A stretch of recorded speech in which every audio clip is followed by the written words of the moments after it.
இங்க வந்து ஒரு பையனை பாத்தீங்கன்னா போலீஸ் வந்து துரத்திட்டு இருக்காங்க. அப்ப வந்து ஒரு பையன் தன் கையில இருக்கக்கூடிய ஒரு பாக்ஸ் ஒண்ணு அங்க இருக்கக்கூடிய ஒரு பாட்டி கிட்ட வந்து தூக்கி போட்டுட்டு அங்க இருந்து ஓடி போயிடுறான். ஆக்சுவலா அதுக்குள்ள ட்ரக்ஸ் ஆனது இருக்கு. இந்த ஒரு பாட்டி பாத்தீங்கன்னா இத போலீஸ் கிட்ட போய் கொடுக்காம அந்த ட்ரக் யாரோடதோ அவங்க கிட்ட போய் வந்து கொடுத்துட்டு இருக்கு. பாட்டி இப்படி இந்த ட்ரக்ஸ் அவங்க கிட்ட வந்து கொடுத்ததால அந்த கேங்கோட லீடர் எங்களோட கேங்ல நீங்க ஜாயின் பண்ணிக்கிறீங்களான்னு வந்து கேட்டுட்டு இருக்காரு. அதுக்கு அவருக்கு பக்கத்துல இருக்கக்கூடிய ஒரு நபர் பாத்தீங்கன்னா இதெல்லாம் வேலைக்காக வந்து சொல்லிட்டு இருக்காரு. அந்த கேங்கோட லீடர் பாத்தீங்கன்னா இவங்க மேல எந்த ஒரு போலீஸ் ரெக்கார்டுமே கிடையாது. இவங்க ட்ரக்ஸ் வித்தா யாருமே டவுட் பண்ண மாட்டாங்க. சோ இவங்களை நம்ம யூஸ் பண்ணிக்கலாம்னு வந்து சொல்லிட்டு இருக்காரு. அப்படி சொல்லிட்டு அந்த பாக்ஸ்ல இருந்து கொஞ்சமா ட்ரக்ஸ் ஆனதை எடுத்து அந்த பாட்டி கிட்ட கொடுத்து இதை வித்துட்டுவான்னு சொல்லி அனுப்பிச்சு வந்து விடுறாங்க. இப்போ அந்த ஒரு பாட்டியோ ஒவ்வொரு நபர்கிட்டையும் போய் உங்களுக்கு ட்ரக்ஸ் வேணுமான்னு வந்து கேட்டுட்டு இருக்காங்க. அந்த பாட்டி இப்படி கேட்கறத பார்த்துட்டு ஆக்சுவலா இது ஒரு போலீஸோட வேலையா தான் இருக்குன்னு நினைச்சிட்டு அந்த ட்ரக்ஸை வாங்குறதுக்கு எல்லாரும் பயப்பட வந்து செய்யறாங்க. எப்படி வந்து பாட்டி பாத்தீங்கன்னா ஒரு நபர்கிட்ட அந்த ட்ரக்ஸை விற்க வந்து செஞ்சுறாங்க. அதை பக்கத்துல இருக்கக்கூடிய மத்த நபர்களும் பார்த்துட்டு அந்த பாட்டி போலீஸோட இன்ஃபார்மர் இல்ல போல நினைச்சுக்கிட்டு அவங்களும் அந்த ட்ரக்ஸை பாத்தீங்கன்னா வாங்க வந்து ஆரம்பிக்கிறாங்க. இப்படி ரிப்பீட்டடா அந்த பாட்டி கிட்ட வாங்கின நபர்கள் மறுபடியும் ட்ரக்ஸை வாங்கிக்கிட்டே இருக்கவும் அவங்க கிட்ட இருக்கக்கூடிய எல்லா ட்ரக்ஸுமே வித்ததுக்கு அப்புறமா பணத்தை எடுத்துட்டு போய் தன்னோட பாஸ் கிட்ட வந்து கொடுக்குறாங்க. இவங்க இப்படி ட்ரக்ஸ் வித்துட்டு வரத பார்த்துட்டு பக்கத்துல இருக்கக்கூடிய எல்லாருமே இவங்கள ஷாக்கிங்கா வந்து பார்த்துட்டு இருக்காங்க.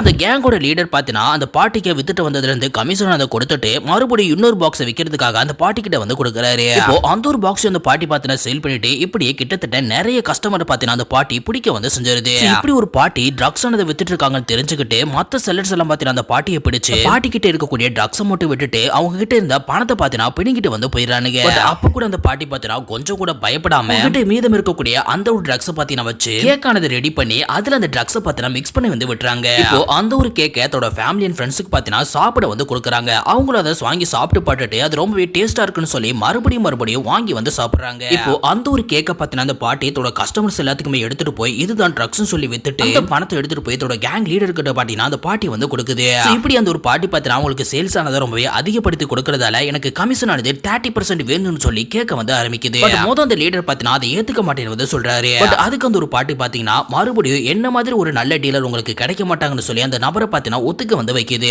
சரின்னு சொன்னதுக்கு அப்புறமா அவர்கிட்ட இருந்து ட்ரக் ஆனதை வாங்கிட்டு போய் மறுபடியும் அந்த பாட்டி பாத்தீங்கன்னா அதே மாதிரி கேக் ஆனதை பண்ணி வந்து ஆரம்பிக்கிறாங்க. இப்படி அந்த பாட்டி கேக் விற்கிறத பார்த்துட்டு மத்த ட்ரக் டீலர்ஸ் எல்லாம் பாத்தீங்கன்னா அந்த பாட்டி வீட்டுக்கு வந்து வர ஆரம்பிக்கிறாங்க. ஆக்சுவலா அந்த ஒரு பாட்டி தான் பாத்தீங்கன்னா இவங்க எல்லாத்தையுமே அவங்க வீட்டுக்கு வந்து வர வச்சிருக்கு. வந்தவங்க கிட்ட அவங்க ரெடி பண்ணிருக்கக்கூடிய அந்த ஒரு கேக்க பாத்தீங்கன்னா வித்து கொடுத்தா 50% பாத்தீங்கன்னா கமிஷன் கொடுக்கறத சொல்லி அந்த பாட்டி டீலிங் ஆனது பண்ணிட்டு இருக்கு. சரின்னு சொல்லிட்டு அந்த கேக்க பாத்தீங்கன்னா வாங்கி விற்க வந்து ஆரம்பிக்கிறாங்க. இப்படி தினமும் பாத்தீங்கன்னா அந்த பாட்டி வீட்டை நோக்கி நிறைய நபர்கள் வர வந்து ஆரம்பிக்கிறாங்க.